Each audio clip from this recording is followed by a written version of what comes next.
So, okay, your speaker today is Andres Gutierrez, it's me. I'm coming from very far away. I'm coming from, actually from Colombia, which is in South America. And that is how Bogota likes, it is the place where I used to live, or where I live. And I am a programmer for over 12 years now. And I have dedicated exaggerated amount of time and programming and writing code on different programming languages. And I'm currently obsessed with high-performance applications, networking, computer science, compilers, and more. So,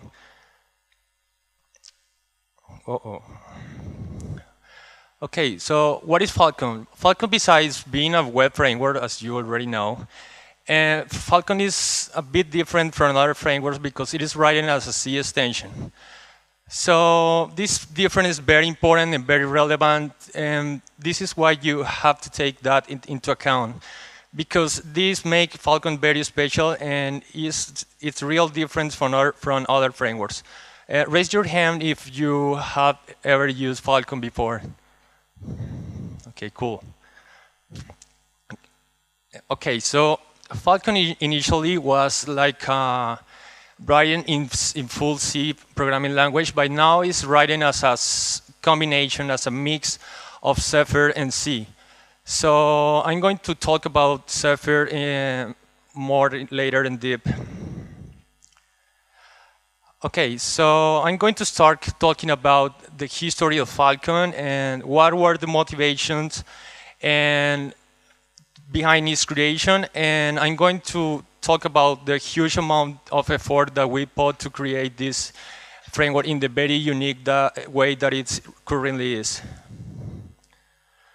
Okay, so back in 2011, we and a group of friends in Colombia, we're curious about how we can start experimenting about C extensions for PHP. At that moment, we were able to write PHP applications as yours, you can, but we were very curious about how we can write C extensions. So at that moment, it looks like black magic for us. It was like rocket science, write an extension, but we started like discovering this step by step very slowly. So we started writing small extensions to address some specific problems we had at the moment. And we slowly started to make more complex extensions. We also studied other extensions that were available in the internet. And we learned and grabbed some ideas for the big project we had that was creating a framework in C. At that moment also, we don't even know that C would perform that better compared to PHP. That was like a surprise for us then when we had Falcon complete. Also at that moment we have to call Falcon Spark instead of Falcon. We wanted to use the name Spark, but then Falcon looks very nice because it's the combination of PHP plus Falcon, the fastest animal in the world. And the combinations, we end up having the name Falcon.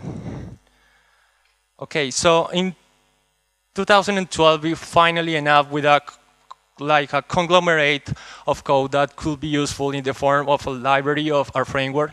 This was the first.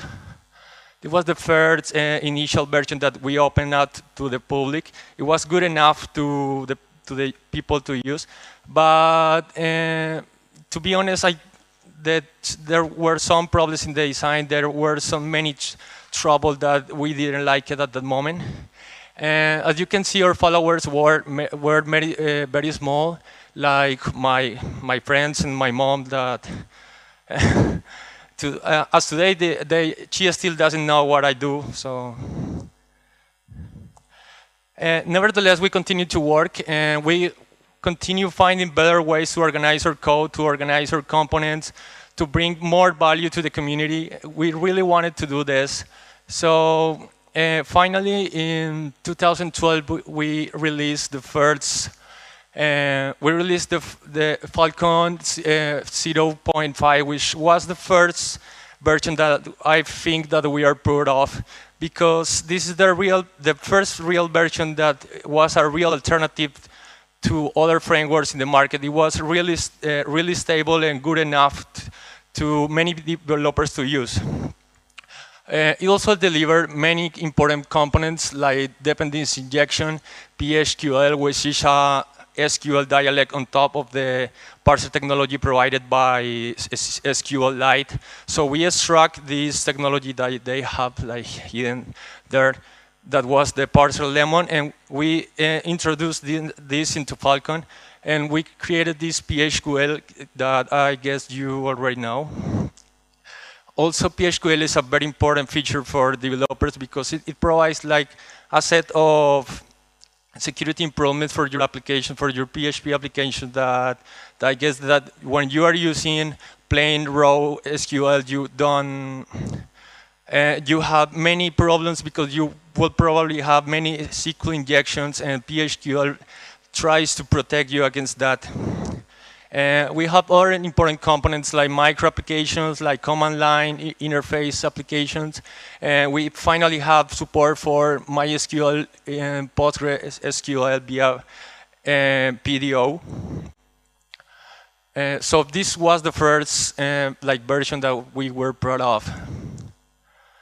Then we released Falcon 0.6, which introduced Bolt, which is a template engine for PHP, but written in C. And we introduced the first ODM in C for PHP that was supporting MongoDB databases. So every new version introduced many useful features.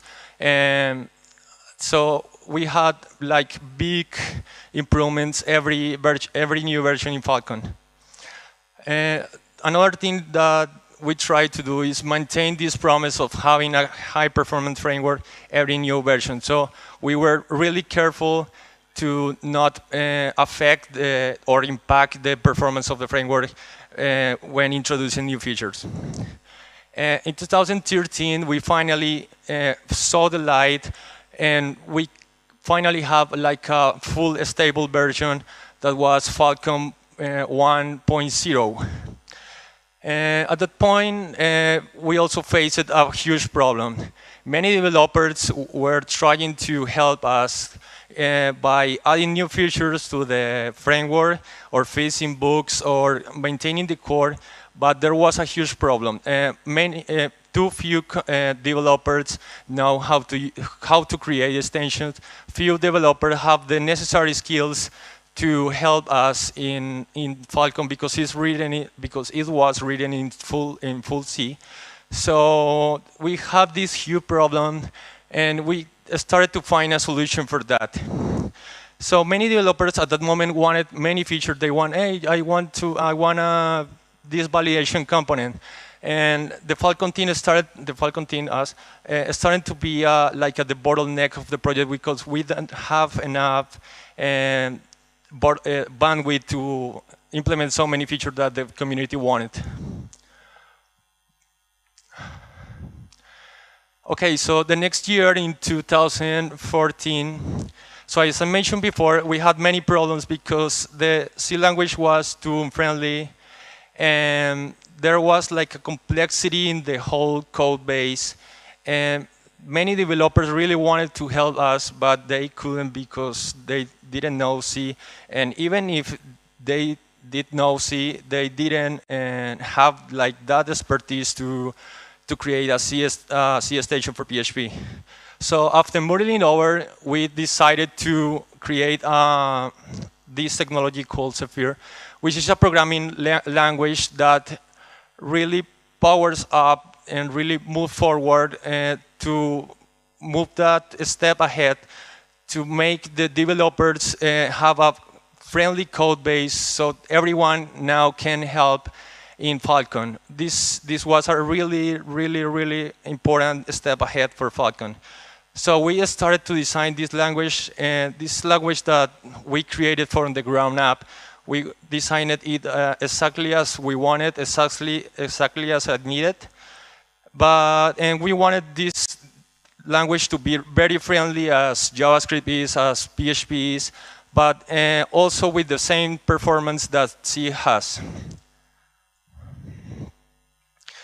So the syntax of Zephyr is inspired on many languages that you maybe already know. It is inspired on Rust and JavaScript and, of course, in PHP. So if you already know any of these languages, you maybe already know Zephyr. And Zephyr looks like PHP, but with minor differences. And under the hood, what it does is like it generates C code, the same C code that a developer has to write manually, but it does all the work internally, and you don't have to deal with this complexity. So having this tool, many new developers that didn't know C can start to help us in Falcon. This was a huge opportunity to know more people, know more developers that wanted to help us, and that was really great. So it hides all the complexity that C has under the hood, and the average developer doesn't have to know anything about it. So from the very beginning, Zephyr has very clear goals. We wanted the language to be static and dynamic. So if you don't want to declare the type of a variable, you don't have to do that. But if you want a variable to be integer or a string or NRI or any other type that you want to, you can do that. In PHP7, you can also do that, but it is different because Zephyr, in fact, it translates this variable to a real C type under the hood. So it is a real integer, it is a real string, it is a real float. And we also wanted Zephyr to be the best fit to create Falcon. So we don't see like, we wanted the next general purpose language, but we wanted to create the best language to create Zephyr. So Zephyr is very object-oriented focus. It has automatic memory management. It produces more exceptions than the regular PHP framework, than a regular PHP program. And we join all these ingredients to create the best language to create a framework like Falcon. Okay, so what Zephyr does? So it is like any other high programming language at the top. When you compile a Zephyr program, it makes like one pass of optimization and code generation. So it generates code, C code that then a regular C compiler will try to compile. So this is very important because C compilers have been in the market for almost 30 years. So they have developed like many optimizations. They have, this is a whole environment that is really developed. And for instance, PHP is very young compared to all the technology that is behind this kind of compilers. So, and at the end, it translates the code to native execution. So it means there is no virtual machine to execute any Zephyr code, and it runs as fast as it can, depending on the machine where it's running on. So this is how actually it works, and this is how Falcon also works. It has this Zephyr at the top level, and then the Zephyr compiler translates it to native code machine. Okay, so Zephyr also had the ability to create extensions for both PHP7 and PHP5, which will become deprecated at some moment. But now we have the option to create optimized code for both backends. Last year we spent a lot of time refactoring Zephyr to allow multiple backends, so we can generate code for PHP5 and generate code for PHP7. We also have the ability to create DLLs for Windows and to create shared objects on Linux and Mac OS. And we also have native OS X support. So Zephyr allows us to generate all of this without having to deal with.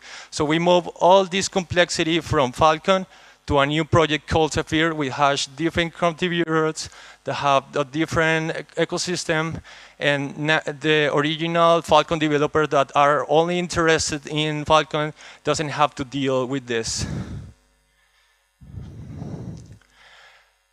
Okay, so Zephyr is also a language that is recognized by GitHub. So if you start a project in Zephyr, you will see that it appears there. And this option is also useful because you can track what other projects are being developed using Zephyr. So that is very useful to you if you want to learn more about how others are using Zephyr on their projects. Okay, so I wanted to talk a bit about the performance of Falcon. And you already know that it is really fast, but I want to warn you about many things that maybe aren't clear about the performance of Falcon. So you will find on the internet many benchmarks. Some of them are very simple and some of them are very complex. But in most of them, you will see that Falcon is really fast and is always on the top of the charts. But for instance, this is the Tech Empower benchmark, which is really common. We stopped creating benchmark ourselves because people say that we could change the data, etc. But this is very important because they compare different tools, different languages, different frameworks, and this is also important because you can see that I don't know if you can read that, but there is HHBM. There are frameworks running on HHBM and most of them are running on PHP7.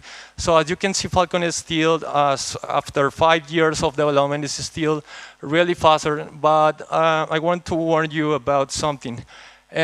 This kind of benchmark aren't useful if you really want to choose the best framework for the job. Please don't take this into account because this is simply a benchmark of a Hello World benchmark, and this is really important because most applications aren't Hello World applications. But I want to clarify something that is really important: is that Falcon doesn't bring you performance to your applications. Instead, it is really lightweight, so it won't drop you the requests per second that as many as other frameworks in the market.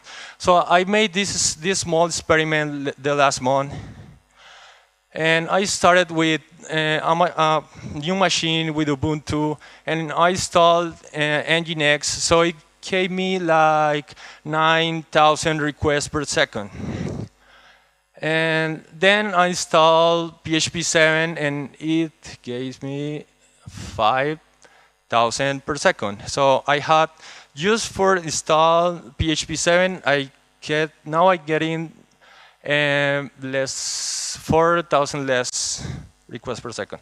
And then we start Falcon, the latest version of Falcon, and now I'm getting the half of that. I'm getting only 2,500 requests per second.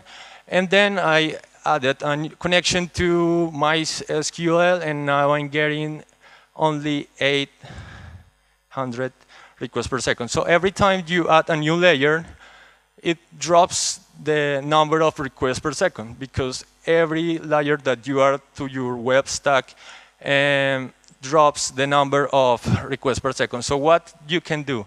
The only thing that you can do is try to choose the tools that don't drop so many requests per second. That could be, I don't know.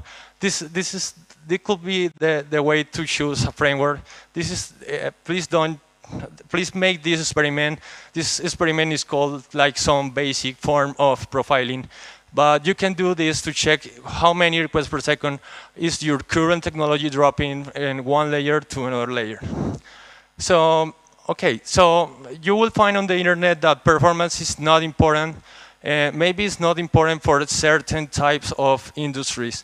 And I currently working for the video game industry where performance is really important, and I have to move every possible setting in the whole stack to increase the number of requests per second because performance is really important when I'm working. Maybe there are other industries where performance isn't important, where maybe there are other kinds of good practices that maybe apply to those industries. But in the case of video games, for instance, performance is really important. So I have to choose the best tools, the fastest tools. I have to tune, I have to profile, I have to do a lot of things because I really, really need faster backend. So when you are on the internet, this also applies for many good practices that you heard on many conferences, on many blog posts. They told you, you have to do things this way because this is the way that everything works. And that isn't true because every single industry is different from another. And you have to understand what are you working on, what are your requirements, what are your priorities. So every single industry have different priorities, and you have to understand that. If you want to success in a single industry, you have to understand what are you working on. You can just choose any blog post that you find on the internet, and they're telling me that I have to do this way, and I don't have to do these other things. And yeah, so please do that if you really want to success on what you are doing. Okay, so another thing that people say is that Falcon is only about performance, and it doesn't provide the same functionality that other frameworks do, but that isn't true. What we really want to do in Falcon is to provide a balance. So this balance means that we have to provide a robust functionality, a complete functionality too. So any developer have enough tools to create an application, an API, all the applications that it has to create. Obviously, I won't say that Falcon is perfect for every single scenario, but we wanted to provide enough functionality so you can create most applications using Falcon, also having good performance. So we have a lot of components that fulfill many requirements, and you have to study them and check if they switch for your applications. Also, one good thing about Falcon is it is loose coupled, so you can choose any of these components, and if it is useful for your application, you can use it without having to depend on other dependencies in the framework. There are some hard dependencies like the DI, but most of them can be used without any dependency.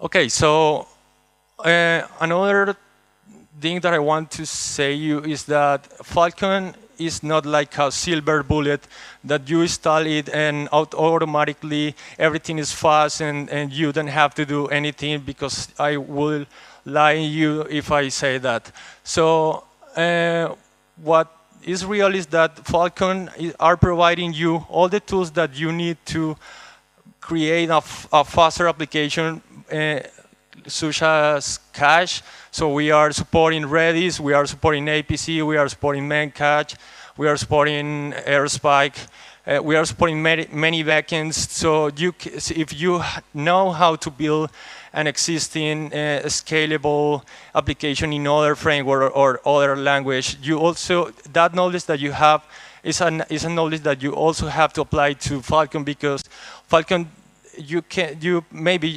are writing the words SQL expression error that drops the performance down. So Falcon won't help you there because Falcon doesn't know about that. So you have to improve your skills to understand this kind of stuff, that there are indexes, there are database tuning, there are yeah, there are many aspects that makes an application faster. So it isn't true that Falcon will automatically make your application faster, but it will help that, as I show you in the example. But there are many aspects that you have to take into account, not only in Falcon, but in any framework or any language that you use to create your backend. For instance, also scale up a session is another important stuff that you have to understand, that you have to use adapters on different components of Falcon to make it more scalable. Falcon doesn't make your application scalable by installing it or just by using it. So I'm going to finish talking about Falcon 3.0, which is the last version we released like 1 month ago. This version finally supports PHP7. When PHP7 saw the light like 1 year ago, maybe for most of the frameworks in the market, it was like, let's change this syntax that is not working here. Let's change this reserve word that we use by mistake. But for Falcon, it was a really huge refactor, because we had to, in Zephyr, we had to refactor the whole language to include a new backend. The memory management, many of the syntax of the calls in the API, the internal API of PHP changed a lot. So the impact that we have to do was really big. So it took almost 1 year for us to refactor Zephyr to bring PHP7 support, and that was a really huge amount of work. Another important stuff in Falcon 3 was remove all APIs.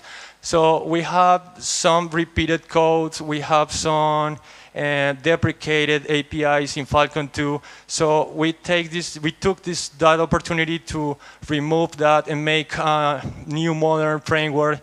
So, but Falcon 3 includes many busy breaks. So if you're upgrading your application from Falcon 2 to 3, you will find that many APIs has changed.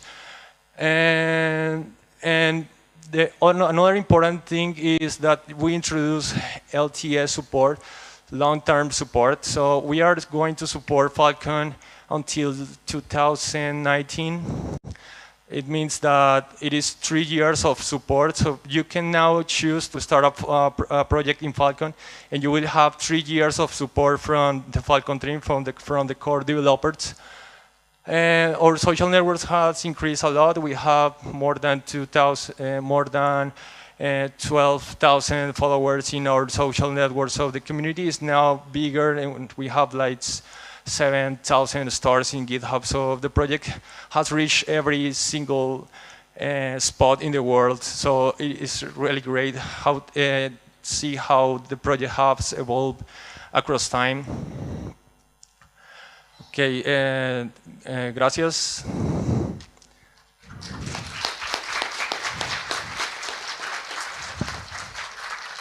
Do you have any questions?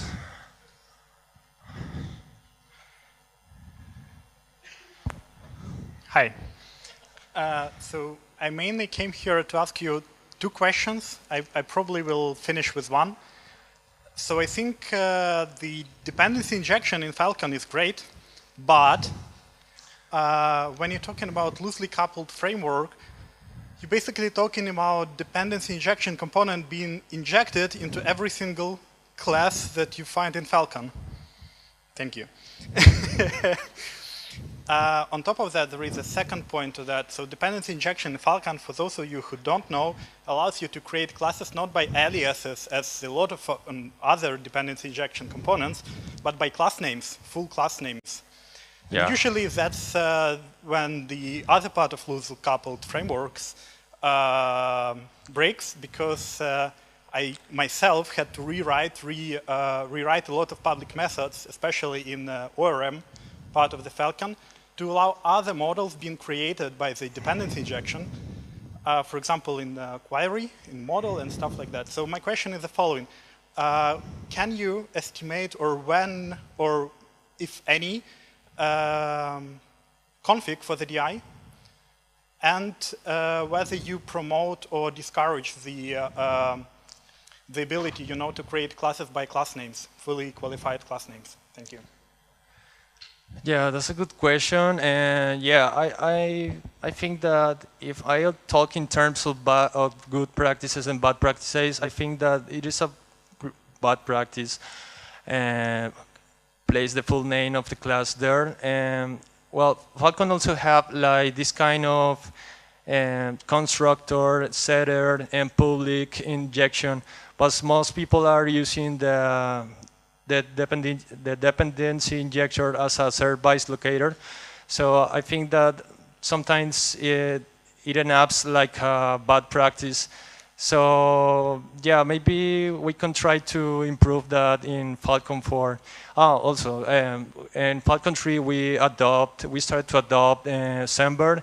So that means that we are going to start releasing more big versions more frequently, because now every new BC break that we introduce, we have to release Falcon 4, Falcon 5.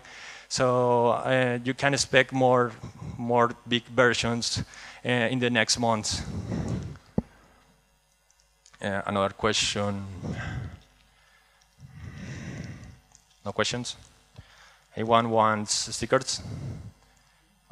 You already have the stickers out there, but this is mine. I brought it from Colombia. It sounds like...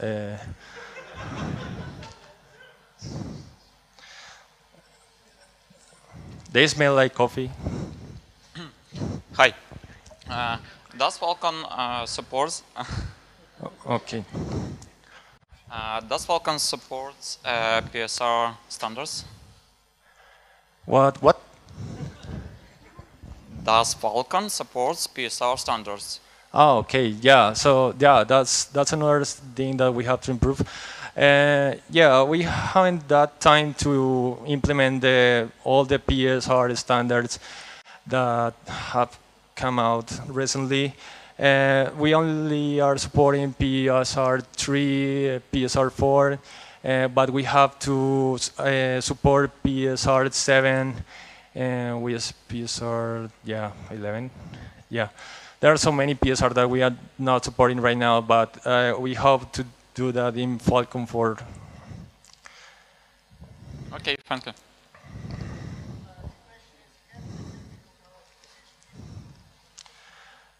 To generate PHP? Currently not, but with the refactor we made in the last year, now Zephyr can be easily transformed in a code generator for PHP. So you can write Zephyr and it translates into PHP. And when that happens, that will be very interesting, because Falcon can be fully generated to PHP. So if you are using a shared hosting, you will be able to use Falcon there. Oh yeah, so yeah, I don't know, 6 months. Okay.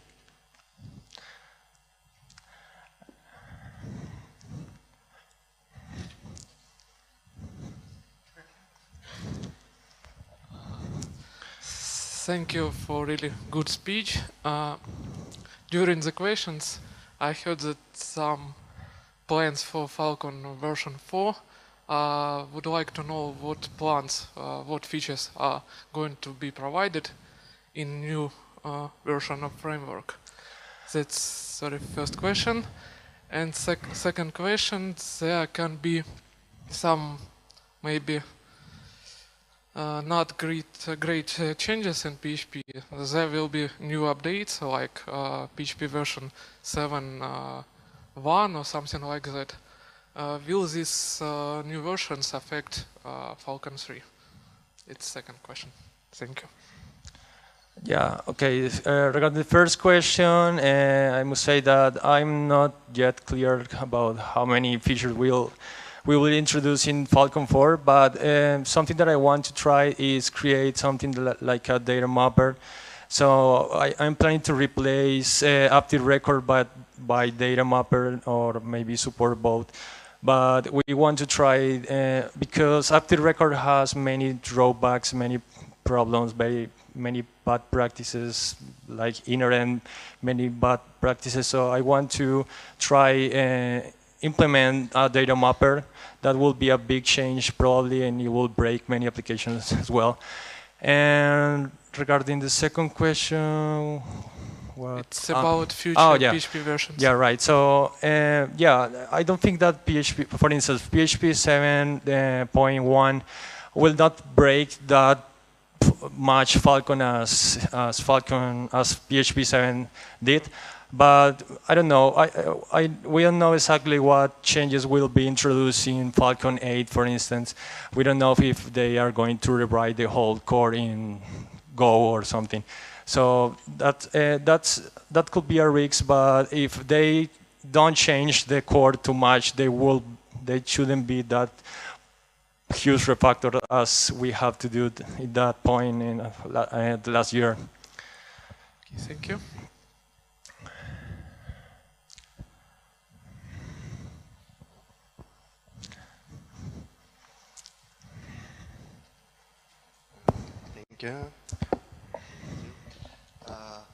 One question, how it works, and is it works with some precompilers like HVM, Hip Hop Virtual Machine, or PHP7 Opcache, or PHP5 Opcache? How does it work? Yeah, does it work?